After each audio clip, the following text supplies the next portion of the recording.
Hallelujah സ്തോത്രം. ദൈവത്തിൻ്റെ ഈ പരിശുദ്ധമായ നാമം വാഴ്ത്തപ്പെടുമാറാകട്ടെ. Hallelujah hallelujah hallelujah hallelujah hallelujah. പ്രിയരെ, ഇന്ന് വീഡിയോയിൽ സ്വർഗത്ത് നമ്മൾ ചെല്ലുമ്പോൾ എന്തെല്ലാം നമുക്ക് കാണാം എന്ന വിഷയത്തെക്കുറിച്ച് അല്പം ഒന്ന് കർത്താവിൻ്റെ വൻകൃപയാൽ വിചിന്തനം ചെയ്യാൻ ആഗ്രഹിക്കുകയാണ്. പ്രിയപ്പെട്ടവർ, തീർച്ചയായും ഈ ഭൂമിയിൽ ജനിച്ച ഓരോ മനുഷ്യനും സ്വർഗത്തിൽ ചെന്നണയുക തന്നെ ചെയ്യും. കാരണം നമ്മുടെ യേശുനാഥൻ്റെ തിരുരക്തത്താൽ ഏവരും ശുദ്ധരായി തീർന്നിരിക്കുക തന്നെയാണ്. എന്നാൽ യേശുവിനെ അറിയാതെ തിന്മയിൽ മുഴുകിയ ആളുകൾ അല്പം കഷ്ടതയിലൂടെ കടക്കേണ്ടി വരും ഈ ഭൂമിയിൽ വെച്ച് തന്നെ എന്ന്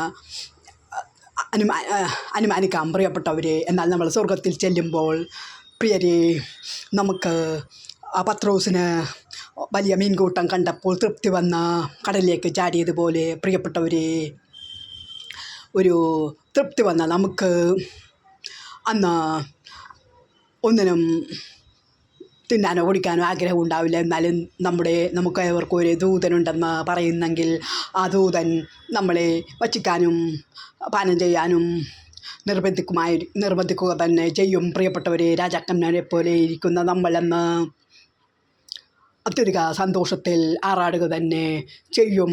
പ്രിയപ്പെട്ടവരെ, സ്തോത്രം സ്തോത്രം സ്തോത്രം. Hallelujah hallelujah hallelujah. സ്തോത്രം സ്തോത്രം സ്തോത്രം സ്തോത്രം.